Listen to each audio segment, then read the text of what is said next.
So great job on finishing the reading section of practice test 1. We're now going to move on to practice test 2.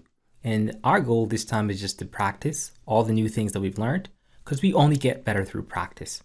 Before we start, I just want to give you a little backstory on test number 2. So the College Board originally had 8 tests released, tests 1 through 8. But after a little while, they actually deleted 2 of those 8 tests. And it just so happens that this is the original practice test 2 from way back in 2015. And since then, they have actually deleted this original one and replaced it with a different test. So that doesn't mean though that we can't use it. So we're actually going to use this test, but I'm just letting you know that I am referring to this as test 2. If you go searching for it online, you may not find it.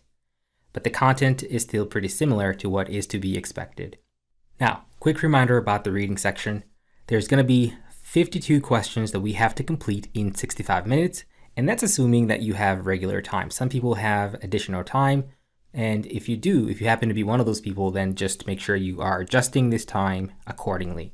We've talked about 4 different types of passages: the U.S. literature passage, the U.S. founding document passage, social science, and sciences. So this first one right here, I can tell you right now that it's a literature passage. Not only is it a literature passage, it's probably one of the most difficult literature passages that I have ever seen. And this could very well be the reason why this practice test 2 was actually deleted by the College Board. Nevertheless, we'll try it. And if you feel yourself getting hung up or just getting stuck because it's pretty hard to get through, that's okay. Just take this as a learning experience and take from it several things. How to endure through a passage that's hard to read. And number 2, you will find that this passage doesn't have a whole lot of periods in it. The paragraphs are super long. You can see this paragraph starts here and goes all the way to here. So from line 1 to line 33 is one paragraph. So this is not uncommon. So I still want us to go through this passage.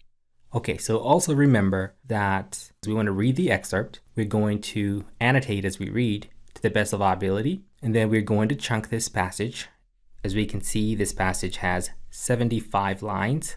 So we might want to read all the way down to right here, from line 1 to line 56. And that's because that's just 2 paragraphs. And then last but not least, when we come to answering the questions, we are going to be using the My Answer strategy, where we come up with a solution before looking at those 4 choices.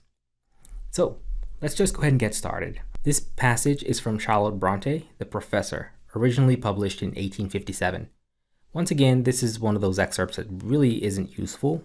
All we have is the author's name, and that's not really useful to us. And we have the article's title, which is The Professor, and the rest of it is really not useful. So without further ado, let's just go ahead and read this. No man likes to acknowledge that he's made a mistake in the choice of his profession, and every man worthy of the name will row long against wind and tide before he allows himself to cry out, "I am baffled." So let's try to annotate those few lines. So it sounds like someone is denying that they've made a mistake. And then we can go on from there. I'm baffled, and submits to be floated passively back to land. From the first week of my residence in X, I felt my occupation irksome. So from the beginning, somewhere, doesn't like job, sounds like. The thing itself, the work of copying and translating business letters, was a dry and tedious task enough. But had that been all, I should long have borne with the nuisance. I am not of an impatient nature, and influenced by the double desire of getting my living and justifying to myself and others the resolution I had taken to become a tradesman, I should have endured in the silence the rust and cramp of my best faculties. So as you can see, this passage really doesn't have a whole lot of periods, but there are several semicolons, which I'm suggesting we should use as periods. So let's kind of, annotate in between those semicolons. So this gentleman, whomever the narrator is saying, I'm not of an impatient nature and influenced by the double desire of getting my living, just to justify myself and others the resolution I had taken to become a tradesman. So there's really not much to say there. The guy's just telling us that he's not impatient, so we can just say not impatient. We don't know if that's going to be important or not, but let's just keep going. And then it goes on from line 16-ish. I should not have whispered, even inwardly, that I long for liberty. I should have pent in every sigh by which my heart might have ventured to intimate its distress under the closeness, smoke, monotony, and joyless tumult of Big Ben Close, and its painting desire for freer and fresher scenes. I should have set up the image of duty, the fetish of perseverance, in my small bedroom at Mrs. King's lodgings, and they too should have been my household gods, from which my darling, my cherished in secret imagination, the tender and the mighty, should never, either by softness or strength, have severed me. So that's a really tough read right there. What does that even mean? So you could give it a second read real quickly. I should have set up the image of duty, the fetish of perseverance, in my small bedroom at Mrs. King's lodgings, and they too should have been my closest household gods. So it sounds like this guy is continuing to talk about perseverance and patience here because he really doesn't like his job, it sounds like. A little higher up, we read about the distress under which this guy was working. There was smoke and monotony and joylessness. So there's a whole lot of sadness, and it's just sad and dark. So let's just annotate sad and dark in that region, and we can progress. So beginning with this line here. So, but this was not all. The antipathy which had sprung up between myself and my employer, striking deeper root and spreading denser shade daily, excluded me from every glimpse of sunshine in life, and I had begun to feel like a plant growing in humid darkness out of the slimy walls of a well. So again, here it just sounds gloomy and unhappy in this whole region right here. But more importantly, we've learned that the narrator, the person, and his employer have conflict. So there's a major conflict here between the employer and the employee. So let's read on. Now we are on to the second paragraph, beginning with line 34. Antipathy is the only word which can express the feeling Edward Crimsworth had for me. Okay, so we now know that the boss's name is Edward Crimsworth. A feeling in great measure involuntary, and which was liable to be excited by the most trifling movement, look, or word of mine. So here we are seeing that the boss is easily angered or irritated by the simplest things that our narrator is doing. So it looks like we can pick up from here. So starting with my southern accent annoyed him. The degree of education evinced in my language irritated him. My punctuality, industry, and accuracy fixed his dislike and gave it high flavor and poignant relish of envy. So we also learn that these are the reasons why the boss is mad. Reasons of hate or jealousy. There's actually jealousy in here because it literally says envy. He feared that I too should one day make a successful tradesman. Had I been in anything inferior to him, he would not have hated me so thoroughly, but I knew all that he knew. And what was worse, he suspected that I kept the padlock of silence on mental wealth in which he was no sharer. It sounds like the narrator views himself as being superior. So I think the narrator thinks he's superior. I'm going to say smarter than boss, probably. And I'm going to put a question mark. So if he could have once placed me in a ridiculous or mortifying position, he would have forgiven me much. But I was guarded by 3 faculties: caution, tact, observation. So we see that there are 3 things the narrator has relied on to protect him from his boss's hate. So I'm going to write here narrator's protection, which are the 3 faculties: caution, tact, and observation. And he goes on to say, and prowling and prying as Edward's malignity, it could never baffle the lynx's eyes of these, my natural sentinels. Day by day did his malice watch my tact, hoping it would sleep, and prepare to steal snake-like on its slumber. But tact, if it be genuine, never sleeps.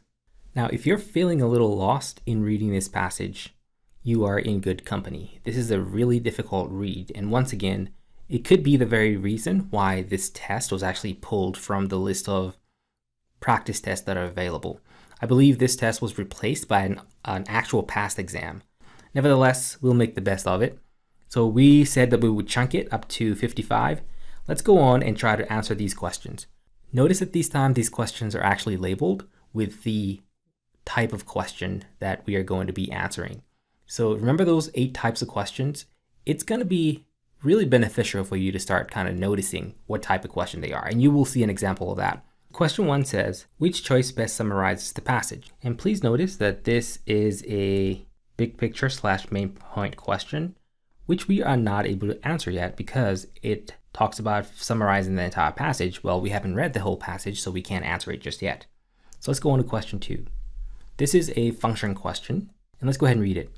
The main purpose of the opening sentence of the passage is to... All right, so let's read the opening sentence of this passage. No man likes to acknowledge that he's made a mistake, in the choice of his profession, and every man worthy of the name will row long against wind and tide before he allows himself to cry out, I am baffled, and submits to be floated passively back to land. So what purpose does that first sentence have in light of this passage? So let's go through the choices. Does it establish the narrator's perspective on a controversy? There really wasn't a controversy here, so we can eliminate this first choice. Let's go to the next choice. Provide context useful in understanding the narrator's emotional state. Could be.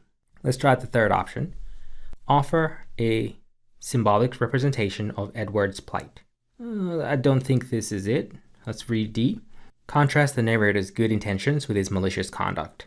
So we are not seeing anything about malicious conduct from the narrator yet. We have only a little bit of this passage to go. If there's anyone who has malignity, it is the boss, Mr. Crimsworth.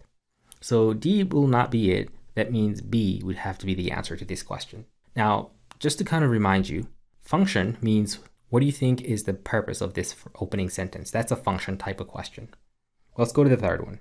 This is an author/narrator focus question. During the course of the first paragraph, the narrator's focus shifts from what? A says, recollection of past confidence to acknowledgement of present self-doubt. Reflection of his expectations of life as a tradesman to his desire for another job. C is generalization about job dissatisfaction to the specifics of his own situation. And D is evaluation of factors making him unhappy to identification of alternatives. So we haven't seen any alternatives yet, so we can eliminate D. And A was saying recollection of past confidence to acknowledgement of present self-doubt. There really hasn't been a recollection of past confidence, nor has there been an acknowledgement of present self-doubt, so A is also out. Notice once again we're down to those two choices. This is generally true of all the questions that you ever see on the SAT's reading passage. And please remember that we have agreed and seen time after time that to break the tie, you always go with the answer that's literally in the passage. So let's look at B. Was it a reflection of his expectations of life as a tradesman to his desire for another job? Or is it the generalization about his job dissatisfaction to specific of his own situation? I'm leaning towards C because generally he was saying no man likes to acknowledge that they've made a mistake in their profession. And then he goes on to say how the job is dry and tedious of a task, the job itself, and then goes on to rust and cramp my best faculties. So I think he starts off generally speaking, and then he's telling us exactly why he is unhappy at this new job. So we can actually say that C is the answer to question 3. Question 4. The references to shade and darkness at the end of the first paragraph mainly have which effect? Another function question. So why did the author/narrator use the words shade and darkness at the end of the first paragraph? So let's actually track the first paragraph towards the end, and you will find them in line 30, the word shade, and darkness is further down. So maybe we should start off by reading from line 27-ish. But this was not all. The antipathy which had sprung up between myself and my employer, striking deeper root and spreading denser shade daily, excluded me from every glimpse of sunshine of life, and I began to feel like a plant growing in humid darkness out of the slimy walls of a well. So it sounds like he's trying to paint a picture. It's very vivid, and I think he's going on to try to explain how dire and how gloomy, we actually notated the word gloomy here, the setting is, or how gloomy his job is, or how gloomy his life is. So with that said, that's our answer strategy. Let's try to see if there's anything like that in one of these 4 choices. They evoke the narrator's sense of dismay. Right, so that's actually gloomy and dark dismay, yes. So that could be it. But let's read the others. They reflect the narrator's sinister thoughts. Well, the narrator doesn't have any sinister thoughts, so B would not make sense. Let's try C. They capture the narrator's fear of confinement. There's no such thing. They reveal the narrator's longing for rest. Neither does D make sense, so A would definitely have to be the answer to question 4. Moving on, let's look at question 5. This is a detail/little picture question. The passage indicates that Edward Crimsworth's behavior was mainly caused by his... So we learned about Edward Crimsworth, who is the narrator's boss in this region, and he hated his employer because we annotated here reasons of hating the employer/jealousy as the southern accent, The narrator is evidently more educated and he speaks better than his boss. So let's look at those choices. The passage indicates that Edward Crimsworth's behavior was mainly caused by his impatience with the narrator's high spirits, scorn of the narrator's humble background, indignation at the narrator's rash actions, jealousy of the narrator's apparent superiority. So this is pretty apparent to us. We actually wrote the word jealous, and it's literally in these choices. And that is the power of annotating and also the power of using the my answer strategy. So let's go to question 6. It's another detail / little picture question. The passage indicates that when the narrator began working for Edward Crimsworth, he viewed Crimsworth as a... Since we haven't read the entire passage, we chunked it, so we just want to keep reading, and maybe we'll stumble upon that answers. But first, let's look at this next question, see if we can answer it. Which choice provides the best evidence for the answer to the previous question? Well, since we skipped question 6, we most certainly cannot answer question 7. Let's go to question 8. Here's another function question. At the end of the second paragraph, the comparisons of abstract qualities to a lynx and a snake mainly have the effect of what? Yeah, this is a function. Why did the author decide to use that comparison? So let's have a look towards the bottom of this passage. It's this region right here where we saw caution, tact, observation, and prowling and prying as Edward's malignity. It could never baffle the lynx eyes of these, my natural sentinels. Day by day did his malice watch my tact, hoping it would never sleep and prepare to steal snake-like to its slumber. So if you know anything about this relationship between a snake and a lynx, just from maybe other classes in biology, you would know that these are not friends. A lynx and a snake are not buddies. They are enemies of one another. So with that said, that makes sense because we already know that the boss doesn't like our narrator. So we're looking for something that's going to show enmity here. So let's go through the choices. Contrasting two hypothetical courses of action. B says conveying the ferocity of a resolution. It's ferocious, the attacks that the boss has against his employee, but there is no resolution. So B does not make sense. C says suggesting the likelihood of an altercation. Could be, because those animals are not happy with one another. They're not friends. So let's look at D, illustrating the nature of an adversarial relationship. That's literally what I just said, that the relationship between a lynx and a snake is not a friendly one. They're adversaries, which means they're enemies. D would have to be the correct answer to this question. Let's try question 9. The passage indicates that after a long day of work, so this question is a passage question, we can't answer it, so we got to go to question 10. And then 10 is an evidence question, which relies on the answer to question 9. We've exhausted all that we can, so remember we chunked it. We want to go back and read the rest of this passage and then come back and answer question 6, 7, 9, and 10. So we are now on the last paragraph, starting with line 57. I had received my first quarter's wages and was returning to my lodgings, possessed heart and soul with the pleasant feeling that the master who had paid me grudged every penny of that hard-earned pittance. I had long ceased to regard Mr. Crimsworth as my brother. He was a hard, grinding master. He wished to be an inexorable tyrant. That was all. That was a question. If you remember, there was a question about how the employee, which is the narrator, viewed his boss. So we're going to find that answer in this region. So we'll write here narrator's opinion of the boss. I'm just going to write opinion right there. So let's keep going. Thoughts, not varied but strong, occupied my mind. Two voices spoke within me. Again and again, they uttered the same monotonous phrases. One said, William, your life is intolerable. The other, what can you do to alter it? I walked fast, for it was a cold, frosty night in January. As I approached my lodgings, I turned from a general view of my affairs to the particular speculation as to whether my fire would be out. Looking towards the window of my sitting room, I saw no cheering red gleam. And that completes this passage. So let's go back to question 6 and reread it. The passage indicates that when the narrator began working for Edward Crimsworth, he viewed him as what? So at the beginning, how did the narrator view his boss? It says, I had long ceased to regard Mr. Crimsworth as my brother. So the narrator used to look at his boss, Mr. Crimsworth, as a brother. So which of those answers is going to agree with that thought? So let's go through the choices. A harmless rival. A brother is not a harmless rival, so no. A sympathetic ally. Well, a brother is an ally and brothers can be sympathetic, so that could be it. Let's look at C. A prospective judge. Well, a brother is not a prospective judge, so C doesn't make sense. A demanding mentor. Brothers are not demanding mentors. They could be, but the idea here is the Mr. Crimsworth used to be a sympathetic ally, a friend. Ally and friend are synonymous. So where did we find that evidence? I think we can agree that the evidence is in this region, so in the 60s, and there's only one choice that actually shows that, which is choice D. So we can then go on to question number 9, which was another detail / little picture question. The passage indicates that after a long day of work, the narrator sometimes found his living quarters to be what? And I think that question is further down towards the end of this. It goes on to say, one said, William, your life is intolerable. The other, what can you do to alter it? I walked fast, for it was a cold, frosty night in January. As I approached my lodgings, I turned from a general review of my affairs to the particular speculation as to whether my fire would be out.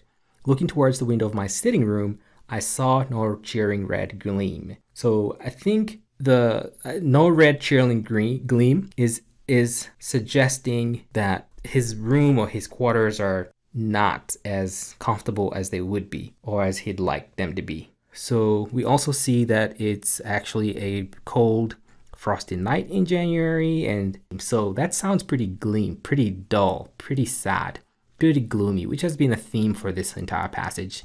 It's been a lot of gloomy scenes going on. So treacherous does not make sense. Dreary makes sense. That's gloomy. Predictable doesn't make sense. Intolerable. Okay, so intolerable is actually mentioned in this passage, but not in regards to his living quarters. Intolerable was in regards to the guy's life.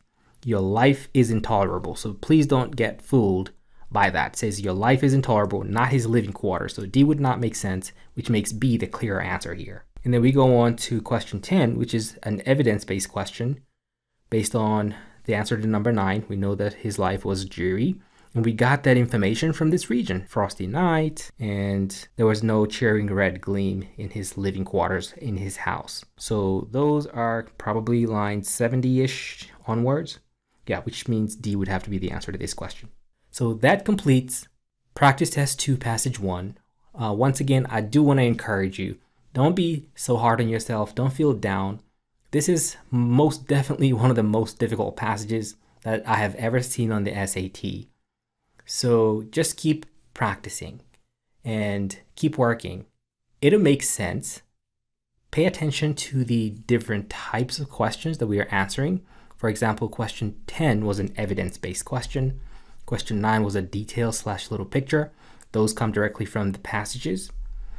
Question 8 was a function question, like why did the author say this, or what effect did something the author did or said have on the entire passage. Then we have evidence question again. Detail is in the passage, function. So you see how repetitive these are. And then notice question 3 is an author / narrator focus question.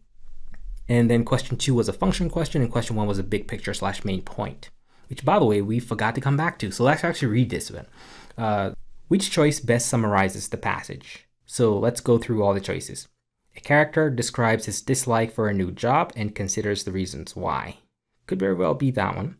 2 characters employed in the same office become increasingly competitive.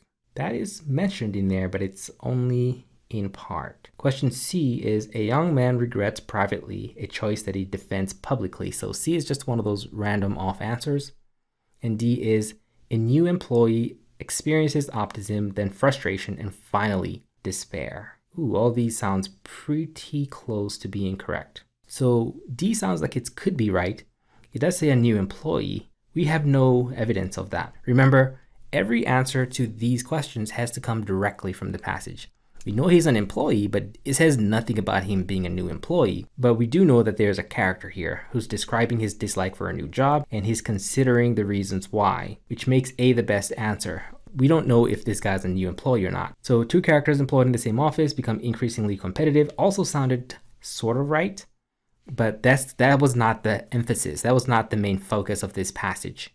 So if you're trying to summarize this passage, you wouldn't say there were 2 characters that were becoming increasingly competitive. You would say there was a character who described his dislike for his new job and considers the reasons why. So A would have to be the correct answer. And that completes this. So I'm going to see you on the next video in which you and I are going to be going over passage 2 of practice test 2. See you there.